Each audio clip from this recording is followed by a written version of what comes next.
Welcome to Cardboard Conjecture. We're a podcast about board games where we have opinions and conclusions formed on the basis of incomplete information. This episode of Cardboard Conjecture is brought to you by these great Saskatoon businesses: Amazing Stories Comics on 8th Street, Dragon's Den Games on 8th Street, and Breakout Escape Rooms on Faithful Avenue.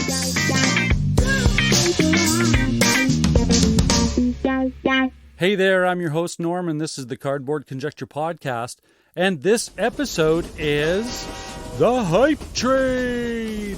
And on The Hype Train this episode are David from All Games New and Old and Tim from the Board Game Hot Takes podcast. Sit back and let the train roll in.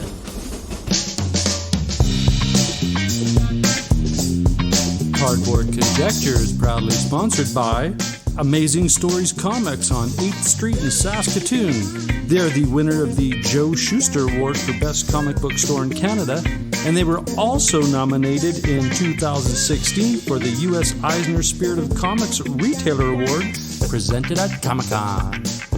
Amazing Stories' amazing collection of comic books, board games, puzzles, and collectibles can be found in their store or on their new online website. And we're back. This is Cardboard Conjecture. I'm your host, Norm, and I am fired up because this is going to be the first episode back out of summer break. And part of me, it wasn't an intentional break, but again, the other part was, hey, it's summer and I don't need to record 2 episodes a week. So, but we are back with the Hype Train. And this is a segment that I love so much because, one, it increases my board game collection, willingly or unwillingly. And 2, it gives me the opportunity to invite a whole bunch of people on the podcast to talk about games that they love so much that are so neglected or flying solo under the radar that nobody is even aware that they exist, that they need to get some attention and some love. So I have, I'm so fortunate to have 2 people that I follow all the time on Twitter and also the content they produce, and I will let them talk about that. David and Tim. So David, let us know what's going on, the content that you're creating, and we'll go on to Tim after that. Sure. So I'm David Rodriguez. I am the host of the All Games New and Old YouTube channel.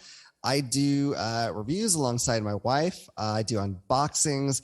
I show off my favorite components. I talk about other content creators.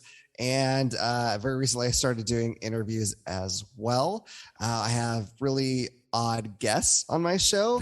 And I'm not talking about the people I interview. Every review, I get a special guest that comes on to help me talk about the theme. And they're usually awful.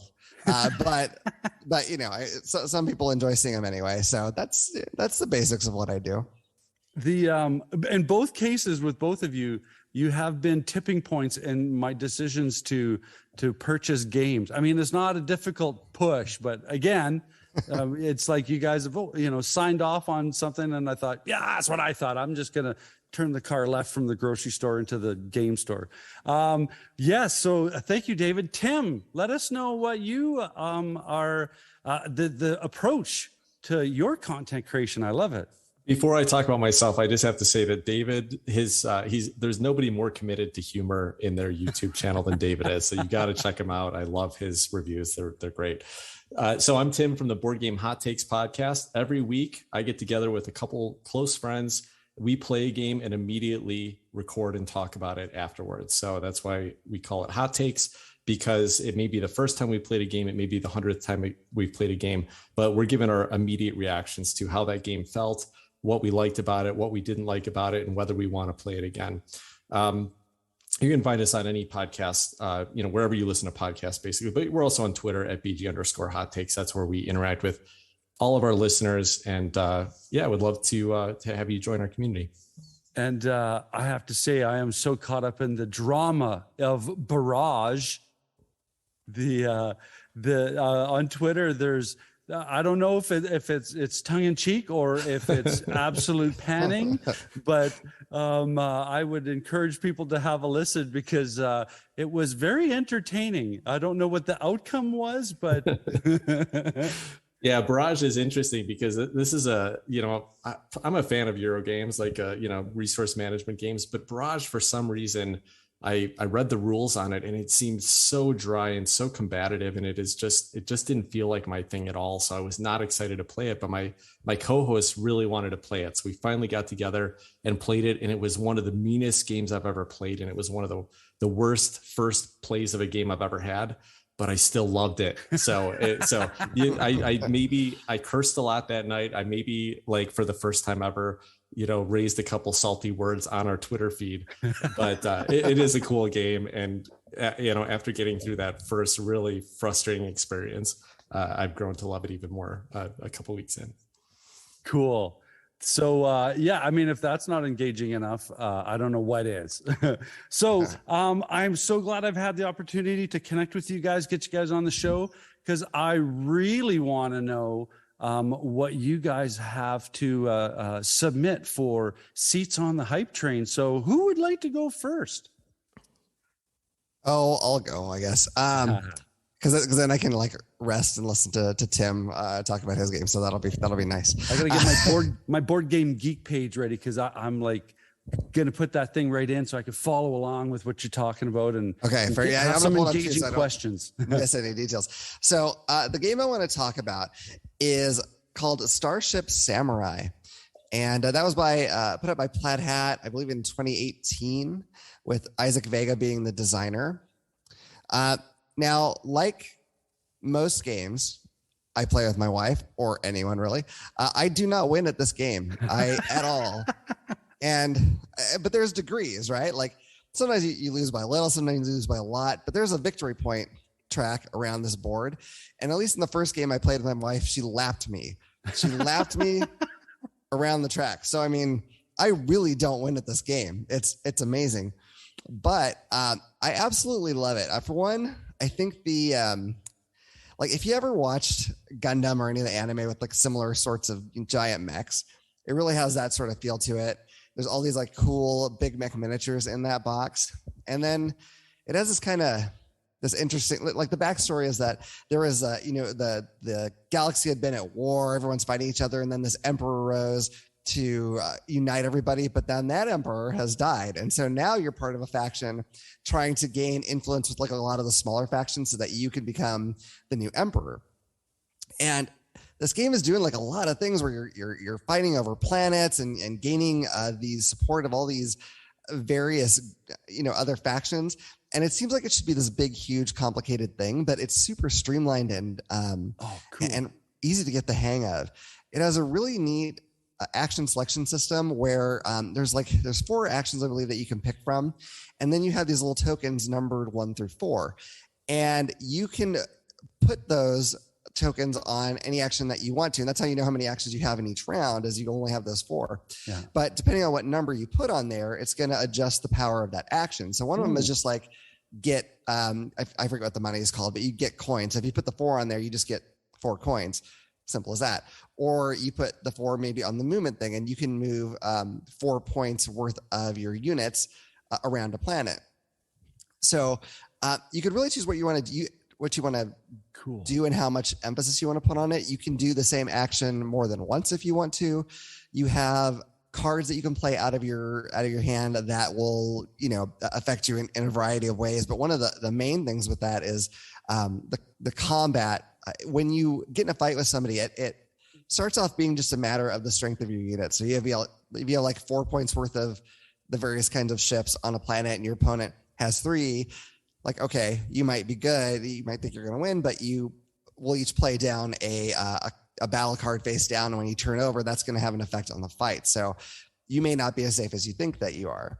So it's kind of fun. I've seen that kind of system in other games before, although I'm blanking on where all exactly I've seen it. But is that like the Blood Rage kind of idea? Yeah, actually, maybe it kind of is, I suppose. Yeah, and it's just kind of fun because you never know if you're fully safe. You never know exactly what's going to happen, but you just have a ton of options in this game, and I freaking love it. I do not make the right choices at any point in the game at all, at ever. I only when I set it up is that the right choice. After that, it's completely downhill, but tons of choices are there. And I think it's, I don't hear very many people talk about it. I think I saw Roy Canada put it in his like top 50 somewhere, and he's like the only person I've ever heard speak of this game. So it needs love. The cool thing about this is when the pandemic first hit, one of our sponsors, Amazing Stories Comics, a friend of mine, Jeff, plays Gamers Garage, but to help him get his stuff onto the internet, Ryan and I just kind of on our spare time went down and just started inputting games and just went to his collection and started, bar scanning and putting him into his online. And I coded this game in, and as I'm putting the data in, I'm like, Vega, okay. Well, Plaid Hat Games. Why haven't I seen this? And I'm looking at the back, putting descriptions in and putting all the details, how it plays, and of course, adding the flavor of, this is an area control, and I was doing this. I'm like, well, why haven't I heard this game before? Right. And the card thing I don't play Blood Rage at all. I mean, I think I played it twice. But I did like that anxiety and tension of like you're going into a fight, but there's that one, and like Kemet as well, where you're just like, yeah, we're fighting, but I've got some cards here that you have no idea what could happen. And that tension I love.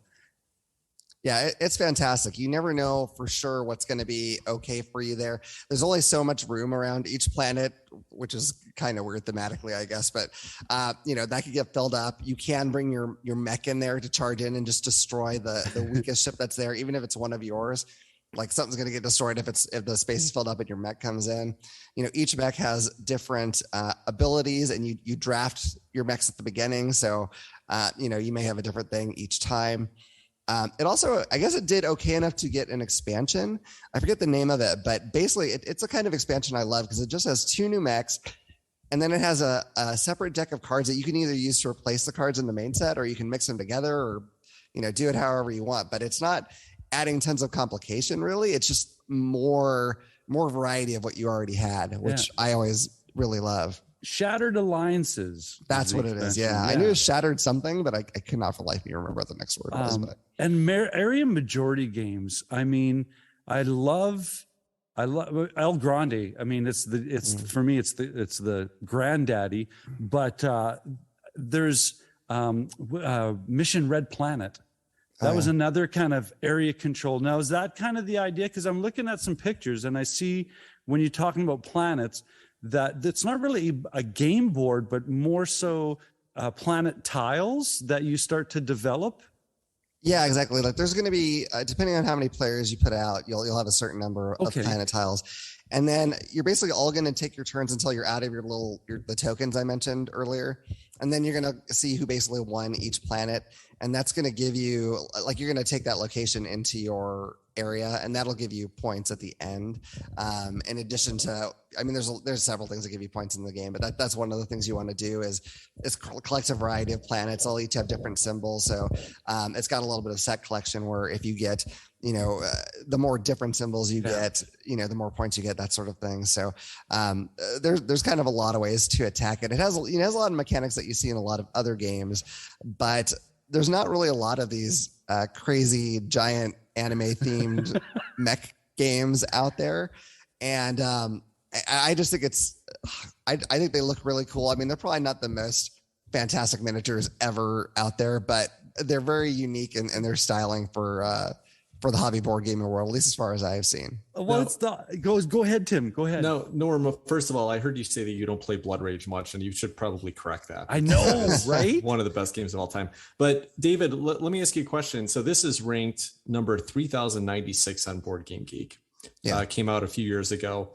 You've said a lot of stuff that you like about it, and it sounds interesting. It sounds fascinating. It's got a cool production. Why do you think it hasn't hit and hasn't connected with people? Like, do you think there's anything that maybe, kind of pings it for people when they played it the first time, or they don't want to go back to it? Maybe they played against my wife and she lapped them around the victory point. victory track. That could be it. She didn't let me know that happened. I'm not sure. I don't know if theme is always a really strong driving factor for me. And I'm wondering, as much as I like this theme where it's sort of Gundam-like, I wonder if that's maybe doesn't have as much crossover as I might have thought it did. I'm not sure. Because, it seems like anytime a game comes out that has sort of an anime theme to it, a lot of the, podcasts or what have you I listen to, they're like, oh, I don't know about this art though. And I mean, I love that stuff, but, I have no idea what the Venn diagram is as far as, anime type themes and board games and the people who love them both. I'm not sure, but it could be something like that. I don't know. I'm not sure what came out around the same time, if it just maybe got overshadowed. But God, 3,000 is not a horrible score or ranking given how many games come out every year, but oh yeah, it's just, it's one of those, I just don't hear a lot of people mention it. And I don't know, it could be a matter of, like you compared it to Blood Rage. And I'm certain that there are many, many, many people that if you have them play this and Blood Rage back to back, they're going to like Blood Rage better. And I haven't played Blood Rage enough to, I like Blood Rage as well. That one doesn't need the props in this particular episode. It's got plenty of fans, I think. But it could be that other people are like, well, I already have games that do these things. So maybe they don't feel like it's necessary to add this one. I'm not certain. Is there anything that in this game other than the variable, kind of starting max, the variable player powers that you get that kind of drives replayability here? Are you discovering new things every time you play it? Or does it feel like once you played once or twice, it's more about the, building up a strategic skill set versus exploring more things in the game? Yeah, that's a good question. I think you'd get a good number of plays out of it before you really saw everything. But if you're looking at the main deck of cards you start with, it's not like every single card is unique. There are definitely some repeats in there. So after a point, I imagine you could start feeling like, well, okay, I know what all these cards do and I know how they need to interact to get these things done. I do think it would take a while. I think the different powers or abilities of the samurai really help a lot because I believe, I think you have 2 each game, and so you can have different pairings of them that are gonna affect your strategy in some way. But it's tough because I don't feel like it's gotten old or boring to me. But I imagine that I could see how someone maybe would feel that way or feel like they have locked themselves into a strategy that they know works for them, and especially if they're not going against people that have a strategy that beats whatever that strategy is they've discovered, they may feel like it's kind of, it could probably start feeling the same. I don't know if there is like one overall strategy that'll always win the day. I haven't played enough to discover it if there is, but I could see people falling into a specific pattern in playing and deciding that they like going with a very certain strategy depending on the mechs they have. Well, and that also falls into player personality too, right? Like, sure. For me too, if I find something that clicks, like, any of these engine building games, in my brain, I'm like, okay, proof of concept, check. Let's go try something else. And right. That's just the way that my brain operates. But I also know people that are like, hey, dance with the one that brought you. And they just keep hitting that button, right? So. Right. Okay. Well, David, I love an interesting action selection mechanism. And I like what you're saying about this. I like the idea of like 4 different discs with different numbers. And then that kind of lets you set what your action power is. That sounds really fun to me. It's very cool. If I'm ever up in Seattle and we get a chance to play some games together, I would like to play Starship Samurai based on your recommendation here. I think that would be fantastic. I can teach it to you and then you can lap me around the victory point track. It'll be great. We got to play with your wife too. So then at least there's some good competition. Yeah. I think she might make you cry. I'm used to being savagely destroyed by her in games, but it'll be new for you. So when you mentioned, thanks for reminding me about the action selection system. Last night we played Gutenberg. I don't know if you guys have played Gutenberg yet. Not yet. Well, they have a similar thing where you have these cubes and you have this kind of bidding track on the actions behind your little shield, and you'll drop them in. But in this case, it's more for the quantity that you have there, it's the auction value as to who gets to go first in that category of purchasing, right? But I really like the idea of, it's like you have max to min, and it's just a matter of, okay, in this moment of the game, where do I want to draw, where do I want to push down on the gas and get that, right, the efficient use of that 4 value. Yeah. And it's tough because it's hard to know. There's a lot going on, despite it being a very easy game to pick up. It's hard to know where to focus because there's like this track that has all those different factions, and you're moving your token up, and you're trying to move them up those so you can have the dominant influence with them. But you can, there's one of the actions lets you move that token up to however many your power level is, and that can be something where you're taking. You could be even affecting your opponent's influence with them, so you can move their token down as well, so that you're weakening their influence and not strengthening yours, but you're causing them problems. I don't know, there's so many ways to focus, and I think I just keep getting scattered and going back and forth to be like, I gotta move ships and fight, now I gotta influence, and I haven't figured out the balance of how to focus all these different things, but I like trying to figure out what is actually going to work for me, even if I don't usually succeed in doing so. Is for me, any kind of area control or area majority, there's going to be some kind of take that. Now, is this kind of Euro take that, where it's, nudging someone out, or is this sort of like, risk take that, where I'm just going to kick down your sandcastle and destroy you, kind of thing? I guess it's not really crippling in any way if someone knocks you off of a planet. Like you can get your stuff back. Yeah, you just have to you just end up changing direction. Like there's I forget the term. They might just call it the graveyard, where your ships go and they're defeated. But I believe, if I remember right how it goes, I think they cycle back. It's like they're not gone forever for you. So it's just more that it temporarily gets them out of the way. So it's not too painful. I suppose you get to the point like I did, where I'm like, oh man, I don't think I could possibly catch up at this point. But that just amounts to being a better player than I am. How many different player counts have you played this at? I played it at 2. I don't think I played it at 3, which is what BGG says is the best. That rarely comes up, but I played it at 4. What do you think? Yes, my wife still beats me at 4. I think it scales really well, depending because you put out fewer of the planet tiles when you go out there. It scales fine as far as that goes. I don't notice a big jump or dip in quality either way. So I'm not sure why 3 is the best on BGG. Maybe there's something that is with the having the odd number that alters it in some significant way that I can't quite foresee. But yeah, it's very scalable, which is fantastic. I love that in a game, because I hate it when I get a game that's 2 to 4 players and it doesn't really work at 2, or it doesn't really work at 4. So the thing that would probably make you guys giggle the most is if you played a area majority game with a whole bunch of Canadians, and you notice that we play going, hey, sorry, I'm coming in here. sorry, you gotta get out. Sorry. Yeah. You know what? I might fit in okay, because I always feel a little bad when I do so. If I actually get a one up on my wife or whoever I'm playing, I actually feel a little bad if it's too brutal. Like my mech swarms in and just slaughters everybody. I'm gonna be like, oh, I'm gonna get you a tea, honey. I just need that planet. I'm sure you'll get the next one, sweetie. Yeah, you don't make eye contact. You're just staring at your stuff. Yep. It's like, cool. I didn't see your ships there. Yep.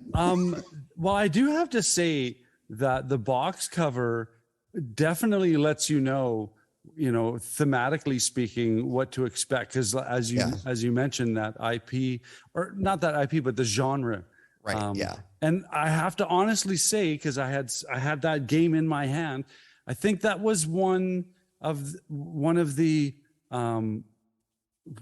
criteria in my head going, I'm not into this stuff, but it looks cool, but I'm not into this stuff, right? But you know what now?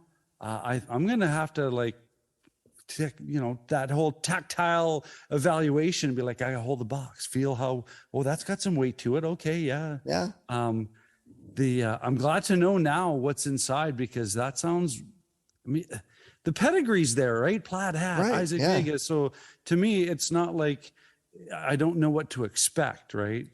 Right.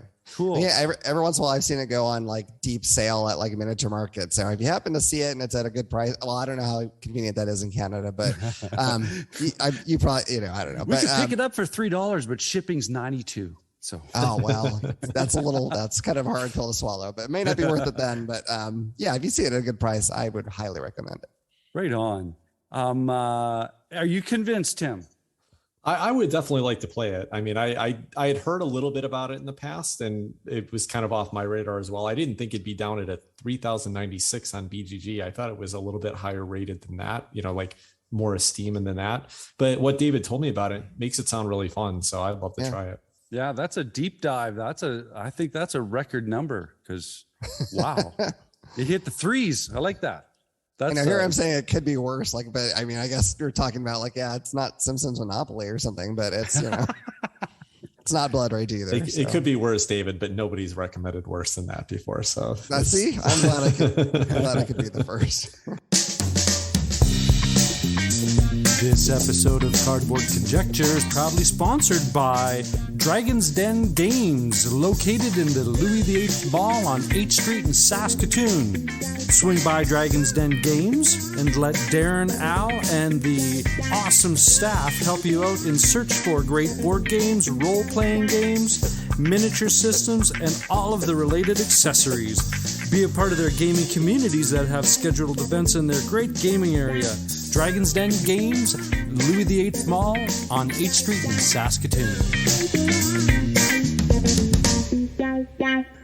Well, that was a perfect segue, because Tim, you're up to bat now. Here's your recommendation for the hype train. All right. So when Norm came to us with this topic about picking a game that might be underrated, that people, hadn't heard about, and we wanted to get them in their hands, my first thought was like, well, I gotta take an analytic approach to this. I have to find the lowest ranked game on BGG that I think is a wonderful game. So I said, let me go and look at all the games that I ranked an 8 or higher on Board Game Geek that are lowest ranked, that are the lowest, ranked number there.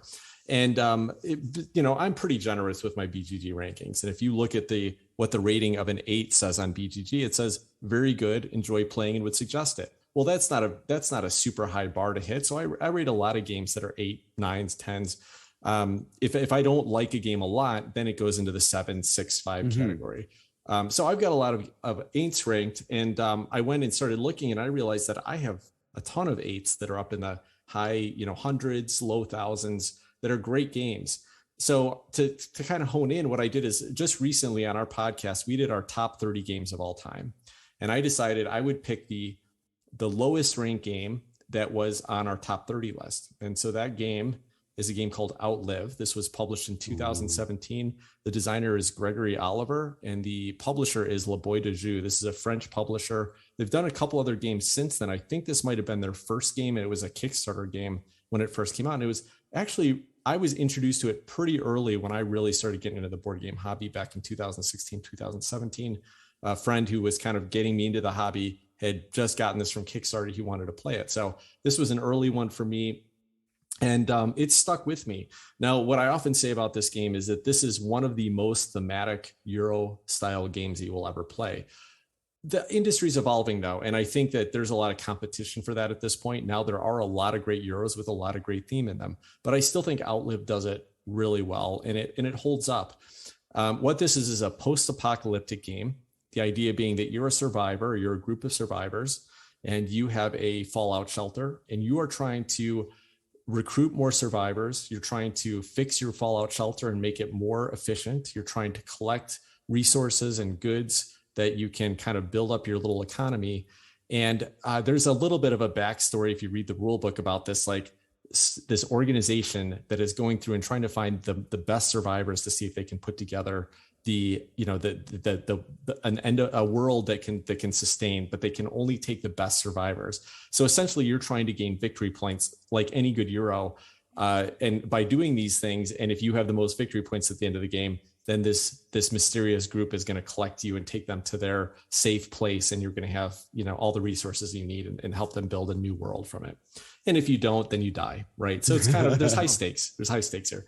The way this game works is it is what they call a worker displacement game. So it's a lot like a worker placement game, but instead of placing workers out on the board and getting resources, you're moving workers around. And this is the board is set up like a rondel, and it's a beautiful board. It looks to me a lot like Portland because it's basically a city with a big river running down the middle of it. And around this board, there's 8 different spaces located on the different sides. And each of those spaces are one of these kind of worker placement areas that you can go to. At the start of the game, everybody has 4 workers, or what they would call groups, and they're numbered a little bit different. So there are 2 groups with a 3 on them, 1 with a 4 and 1 with a 5. And you're going to place those randomly based on a starting card you draw. And what you're going to do on your turn it's played over a day phase and a night phase. So in the day phase, you're going out there and you're collecting resources around the city. So you're going to take any one of your groups of workers and you're going to move it up to 2 spaces either direction. And you're going to stop there and you're going to collect the number of resources that are on your worker. So if you put the 3 there, you're going to get 3 resources. Like you could pick up 3 wood if you go to the right space. You could pick up 3 microchips, etc. If you put your 5 there, you're going to get 5 microchips, right? So that's the number is relevant to how powerful they are. But also there's this I forget what it was, pressure mechanism, I think they call it. So if you move your 5 into a space where there's a 3, you're going to put 2 pressure on them, the difference between the 3 and the 5. And what that means is that person has to either give you 2 of their resources, or if they've collected the ammo resource, and that's the main reason this is used, then they can just expend 2 ammo to basically scare you away. So you then don't take anything from them, but they have to have that ammo set aside. But this is really thematic because at the start of the game, each of these spaces is seeded based on the number of players with a limited number of resources. And so, for example, if you go to the dam, you can spend a microchip to pick up water equal to your character. But let's say there's 4 players playing. There might only be 10 water seeded there at the beginning of the game. The first person goes there, takes 5 water. Yeah. Second person goes there, takes 4 water. Now, for the other 2 players, the max they can take, there's 1 water left to take. And that's all you can get in that round. When you get to the night phase, then there are some things you get to do in your shelter, but one of those is that you have to feed your people. So you have to have collected enough food, and you have to collect enough water to feed the people that are guarding your airlock. And so if you don't collect enough water or food, people are going to die.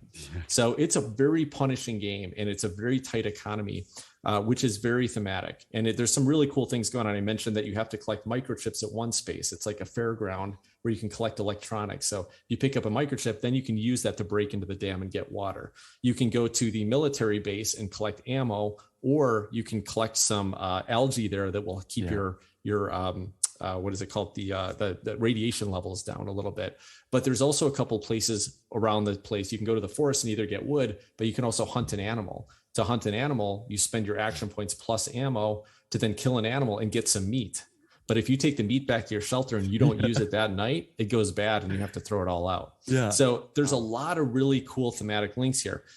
Beyond that, at the start of every round, it's played over 6 rounds, an event card is revealed, which is going to reveal something that is bad for everybody at the table. It might mean more scarce resources. It might mean additional radiation. It could be any number of things that are going to be bad for you. And so that's the day phase, right? You're planning, you're trying to deal with those limitations. You're trying to collect these resources. But then you go to the night phase. In the night phase, you can do a couple things. You can start to build up your shelter. You can spend some of the resources you created to flip over these tiles in your shelter, and they're asymmetric. Everybody starts with different tiles, but these shelters will then give you some kind of like little engine building mechanisms. They might make it a little bit easier for you to collect food when you're out in the day phase. They might, protect you from, they might give you some unlimited water so you don't have to collect as much during the day. So you can spend resources to do that. You can fix equipment that you've picked up out in the day phase. So you can fix, like, let's say you picked up a crossbow. Well, it's broken. It doesn't do anything. But if you bring it back in the night phase, you can fix it by spending some resources. Yeah. And then it gives you an ongoing benefit. Like it might make your hunting +1, etc. And that's one of my favorite parts about it. But then you have to feed your people. You have to give them water, and any people you don't have in your airlock to protect against it, then your radiation level is going to go up, and radiation levels are going to give you negative points if the higher it goes over the course of the game. So you have to manage your food, your water, your radiation. and try to actually build up a little economy, which is going to get you victory points. And the way that you're going to get victory points, aside from finishing events and fixing equipment and stuff like that, is also to help find survivors. So you're going to find survivors during the day phase, but then the more survivors you have, the more you have to feed at night. So it's this push and pull of who do I pull in there? Norm, it's like you're shaking your head a lot. Have you played this game? I've played this. I love this game. I'm so glad you brought this to the attention, because everything you're hitting on, you're reminding me. I'm going, oh yeah, I remember that, and I wrote a word down that to me describes the experience of that game, and it is desperate. Yeah, everything is desperate, and there's no win. It's like I have a desperate choice to make because there's gonna be a consequence. So sorry. We're all going to die of radiation faster, right? So yeah, absolutely. I am so glad you brought this game to attention.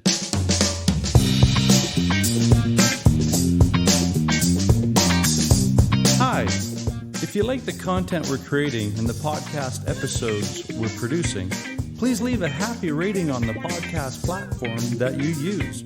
This would be such a great gift, and would also help others find our podcast when they search for Board Game Podcasts. And if you have the time, check out our new YouTube channel where we have new content every few days. Just search Cardboard Conjecture on YouTube. Thanks, eh?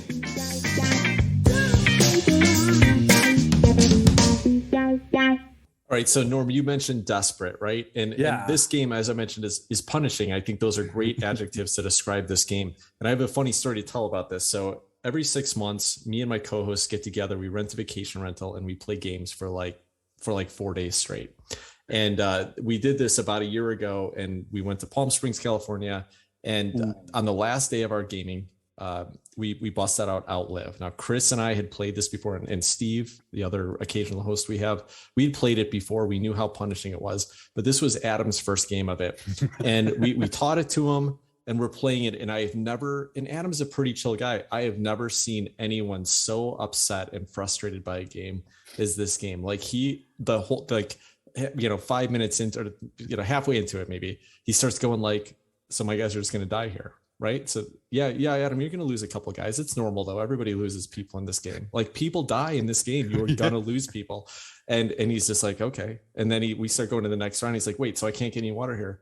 So people are going to die. Right. And he was just getting so frustrated by it. And so he's still to this day, he hates this game. I'm hoping we're going to all get together again next month. And I'm hoping we bust this game out again with him having a little experience. Because I think everybody on a first play, it's a little frustrating, right? Like, it's not super complex, but there's a few things that you got to keep track of, and it can be so punishing that if you don't keep track of them right, it's even more punishing. So it can be a tough first play.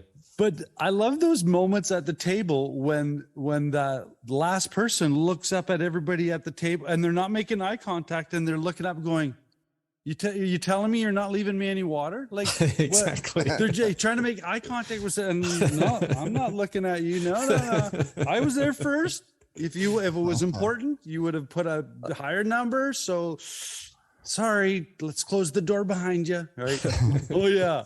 It's just kind of uncomfortable sometimes. I think the only thing I heard about this game is that it is freaking brutal. And I'm just wondering, like, I don't necessarily mind that, but if I'm going into a game, like I want to know, like, do you give a severe disclaimer to anyone that you play with if they haven't played this before to prepare them? First of all, I would say that it is not so much more brutal than like a Uwe Rosenberg game. Like Agricola feels similar. Like it's hard to, maybe not quite as hard, but it's hard to not get a famine, in the first few rounds of that game.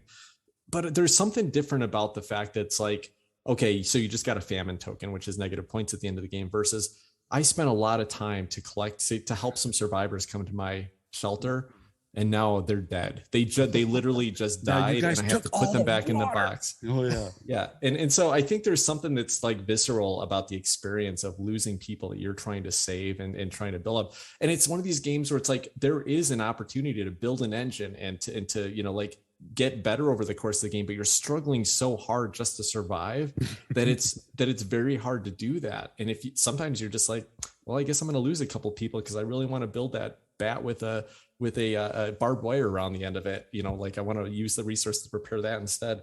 So the I'm trying to recall when you put your meeples down that have the values on them. Is there like a sequential order, or is it like a reveal? I can't remember. No, at the start of the game, everybody picks from 2 character cards, which are slightly asymmetric, but the character cards really just dictate your starting position. And so it tells you where you place your starting workers. At the beginning of every other round, you just start where you ended up last time. But those asymmetric starting powers also give you 1 piece of broken equipment that's unique. It would give you what your starting resources are. And then they all have an age listed. And then the age, I think the oldest person listed goes first on the character card. So they have a little bit of asymmetry, but then it just adds a little flavor. You kind of stick it up on the top of your player board, and it shows you, it kind of dictates who your character is, who your leader is over the course of the game. I wrote a little note here as well. This game reminds me thematically, but more so in the fact that there's consequences in your choices. And the game I'm thinking of is This War of Mine. Oh, yeah. I've never played This War of Mine. My co-host Chris is darker. It's way darker than this. This is a Euro version of that. Thematic, heavy. Thematically, yeah. Oh yeah. I would say This War of Mine is probably much heavier and also much more random. Like from my understanding, This War of Mine is like, you don't get to make a lot of choices. Sometimes things just happen to you that are bad and dark. And you turn a card over and you're like, I really like that person. yeah. This is definitely a Euro game, right? You can plan, you can plan, and you can think it out, and you're going to do well at this game. But it just has such a great thematic link. Now, it's not without its faults. Now, this game is rated 733 overall on Board Game Geek. Yeah. David, not quite as low as yours. Yeah. But I think part of the reason for that is that it is a bit fiddly. And when I say that, what I mean is like, I told you have to seed all the spaces with the resources. Well, you have to do that in between every round over 6 rounds. So you finish the round, you do the night phase, you build up your shelter and your resources. But then you have to sit there for 5 minutes and everybody is like, okay, let me put 10 water bottles out here. Let me put 3 microchips here. Let me put, 6 things here. There's two of the spaces represent cities that you can go to, and you're basically exploring a city. When you do that, you flip over random tiles equal to your power that show you what you're going to get. And so you have to reshuffle up those tiles and put them back in. So there's a bit of fiddliness. And then I've also never played this for the first time, sometimes even the second game, where I don't have to help people through that night phase, because there's like a specific set of steps you have to go through. There's specific things, you have to use a certain amount of water based on how many survivors you have in your airlock. You have to spend a certain amount of food for other things. You have to spend resources for repairing your equipment. Then you spend resources to build rooms in your shelter. So there's kind of like the sequence of events that make it a little bit fiddly. It's not super streamlined. And I think those are its biggest failings, but I can overlook that every time because I have a great time playing this game. It's so thematic. It's fun. It's a great engine builder. I love Outlive. I think it deserves more attention than it's gotten. David, have you tried? I haven't tried it. There was a while back, it was probably like for a day, it went down real cheap on Amazon. Like I saw someone mention it on Facebook or something. And I think by the time I went to actually go and grab it, it was back up to whatever the usual price was. And I was like, well, I'm not so sure about it that I want to do that. And now I kind of am regretting it because it sounds really interesting. I have a concern that my wife wouldn't actually like that. I'm not sure. It sounds like it might be like too desperate a feeling for her. I'm not sure, but David, from everything I've heard of the way you play with your wife, I think that you would be the one feeling desperation. She'll probably be fine. Like she's going to have like dozens of survivors in there. He opened the door. I wasn't honestly about to comment on it. I was just going to leave that. Say, yep, there's a garage door open. Someone's going to say something. I know I should probably fight back against that, but I can't really reasonably do that and be honest. So I won't. So But Tim, you'd said, you always come back to it because as much as there is that desperation, it's a Euro. And if you know how to play Euro, you're like, it's a resource. As much as I wanted to name that meeple, it's a resource. Let's get this engine going, right? There's an element of that for sure, of just kind of understanding what the risks and the rewards are, the things you're doing in here. But I don't know, like there's something about it that just makes me so happy when I, pick up the gas can that makes I can collect more water. And then I pick up the metal detector and I can get more microchips when I go to the fairground. And I'm just like, yeah, now I can take these actions and I'm killing it, except I took those actions, but I forgot to go and collect canned food off the shipping container that's sitting there. And now my people are dying, and it's such tough choices every time. Yeah. I just love it. This is David, you mentioned that you saw it at a discount. And if you ever see that again, tell me, because I owned this game before. I had bought it from somebody who had the Kickstarter edition of it. Yeah. And I played it a lot and I really liked it. And I keep a pretty slim collection. So I was like, I got a lot of worker placement, resource management games. And I feel like I played this a lot. So I gave this to a friend. I gave it to Chris, my co-host Chris. And I really regret it, because I still love this game and I play it every time I can. But the Kickstarter edition was like oversized box. It was like way too much empty space in the box. And it always felt like it didn't need all of that. And it's got all these like upgraded components that aren't that useful. And so if I see the retail edition, I'm just waiting for it to go on a discount and I want to pick this up again. Okay. I love it. I'll let you know if I happen to see that again. It was just like one day, like, I don't know, 2 or 3 years ago. I don't even remember when. And it was down to like 20 something. And I was like, oh my gosh. But I debated, and then that cost me that game. So. It's worth it. It's worth it. See it at that price, you pick it up. I'm so glad that both you guys are participatory in what Ryan and I like to call acquisition disorder scouts. It's like, if you see, I know you're going to Philadelphia. If you see on the shelf, just buy it. Just buy it. I'll ship it. I'll pay. Right? Oh yeah, I love it. I'm telling you. The big drawback that I love and hate at the same time with Hype Train is I'm an easy target for any salesman, and I've got like the shopping cart's already got a couple things in them. It's like, I'll come back tomorrow and go, okay, do what? Yes, they were right. I do need this. So, yeah, like I said before with the samurai space, Starship Samurai. Yeah. Yes. That the pedigree was, as I was keying in all this data, it was like, yeah, I like that mechanism. I like that. So it's Jeff might take my money again. Yeah, and, my guess is it just got lost in the shuffle of whatever else is coming on. That's the thing. Time. I don't know. That's why the Hype Train has to happen, because there's just so much overshadowing by, the big releases or the big Gen Con or the big spiel stuff, where there's lots of solid games out there. And I am so glad that Tim, when you told the title, I had a big smile and I'm nodding going, yeah, this game rocks. I remember that. Yes. So that's why it's in the bucket right now on my computer screen. Yes, gentlemen, thank you so much for popping in. I gotta have you back. Find another reason why you should come back. It wouldn't take much. We could do another more Hype Train. Sure. But before we let you go, I'd love you guys to let everybody know who you are, where they can catch you, and what's going on with your content. David, start us off. Sure. So again, my main thing is I do the All Games New and Old YouTube channel with reviews, unboxings. I just started interviews. I don't think I mentioned before that when I do these interviews, the last part of it is we do a debate about a not that controversial topic in board games. And these can be as serious or silly as each person wants it to be. So, so far there's been a lot of silly, but also some really great points thrown in there, because there'll be an episode with Tim very soon, and he insists on actually using useful points, and I don't do that as much. But so serious. I know. What's up with that, Tim? Dang. You can also follow me on Twitter at All Games New and Old. I do occasionally also put out a TikTok video, and that's just All Games New and Old there as well. And that's kind of my main stuff.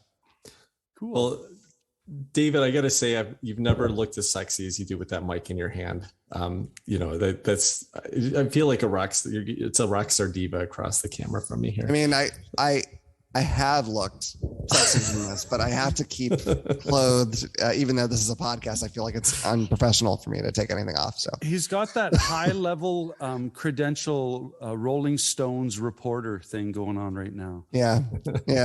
I am in my bedroom, as you might be able to tell, and I don't have a great place to put this. I'll put a stand for this, so I just have to hold it like I'm a news reporter, and I feel Bill ridiculous. Donahue. But it's just perfect.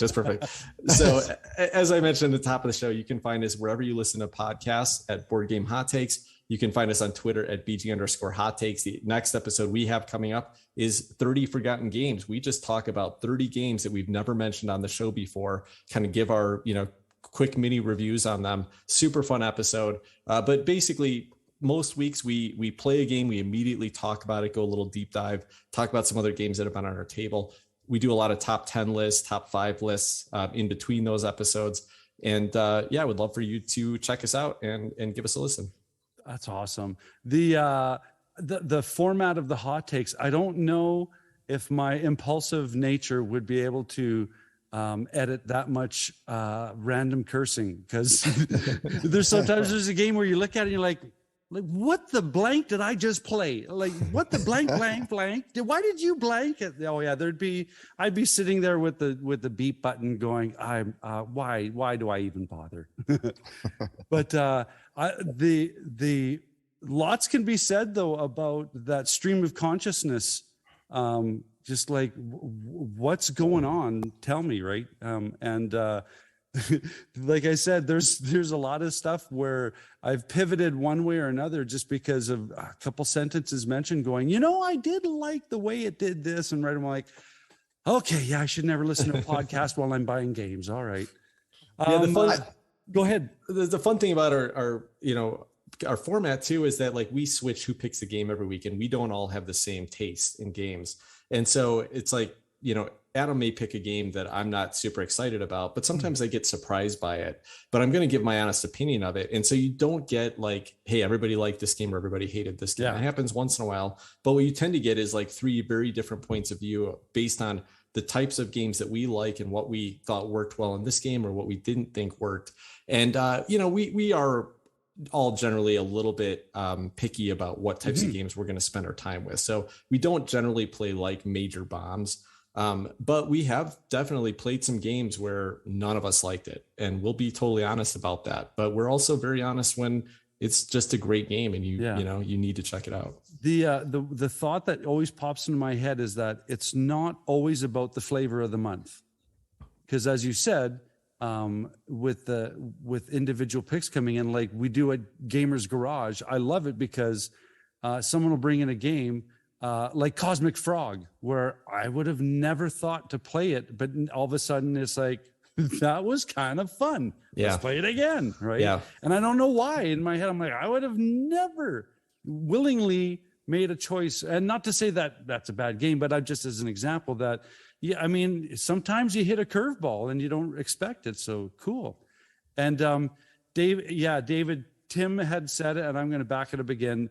The sense of humor, the subtlety in your videos is giggle worthy all the time. And don't stop, because it doesn't fly that far over my head sometimes. And speaking of giggle worthy, David did just have me on a show. It hasn't been released yet, but I got to tell you that we're in the middle of, like, I've never been in the middle of a serious recording of a conversation where I just could not stop laughing. Like we got into a giggle fit. It was so much fun. So it was a blast. You got to check it out. Right on. Yeah. And so go ahead, David. Yeah. Oh, I was just going to say, like, I know I've said this before, but I wanted to squeeze it in earlier, but I am constantly baffled, Tim, that you guys can play a game and talk about it that quickly and go as in depth as you do. Cause I don't think I could do it. I'd have to get like 5 plays in to I think speak about them with as much thought as you guys put into it. It's phenomenal and amazing every time I hear you talk about a game. I'm like blown away every single dang time. Thanks, and before we sequence out of here, I want to also make mention that proud that you guys are now contributing cast members on What You've Been Playing Wednesday. Yeah, that's really fun. It's so funny. I started up this podcast like 2 years ago, and I remember listening to that, some of those episodes and thinking like, boy, I wish I could, I wonder how I could get on that. Like, I wonder how I could get into that. It's all Canadians though. I don't think I'll ever make it, but sorry, eh? but it was so excited when you invited us to join in. So yeah, put our first one out last week. I was a little, that 7-minute time frame. Obviously I'm not very light with my words. And so that 7-minute time frame ran out quickly, and I didn't quite get to communicate what I wanted to, but I'll do better next time. So I'm excited to feel put some like apologizing again. I don't know why. I was shocked at like how hard I found it to just record a purely audio clip with no one else talking to me. Like I was like, well, I talk in front of a camera and that's fine. I don't know. I had to restart that so many times before I didn't completely just talk with like a cotton mouth and be like, blah, blah, blah. Like I could not speak for the life of me, and it was driving me insane. You just have to think like you're recording an audio pen pal, and I guess maybe so. I don't know. To that person in the ether.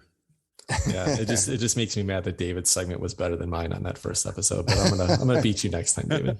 Well, you could beat me at games, but I'm gonna try to hold on to the championship. Of the, American, what you've been playing Wednesdays contributors. So cool. Well, thank you so much, guys. This is such a pleasure. Thanks for having us. Thank you for having us. Awesome. I appreciate it.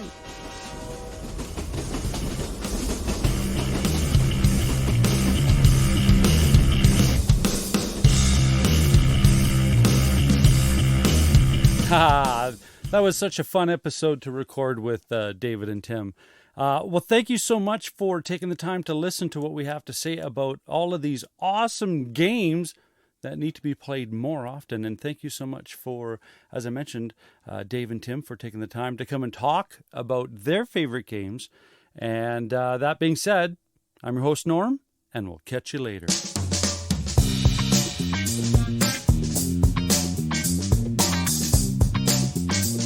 This has been an episode of Cardboard Conjecture, and you can find more about the podcast on Twitter at BCboardgamers, and you can find the podcast on YouTube by searching Cardboard Conjecture, and on Board Game Geek Guild number 4045.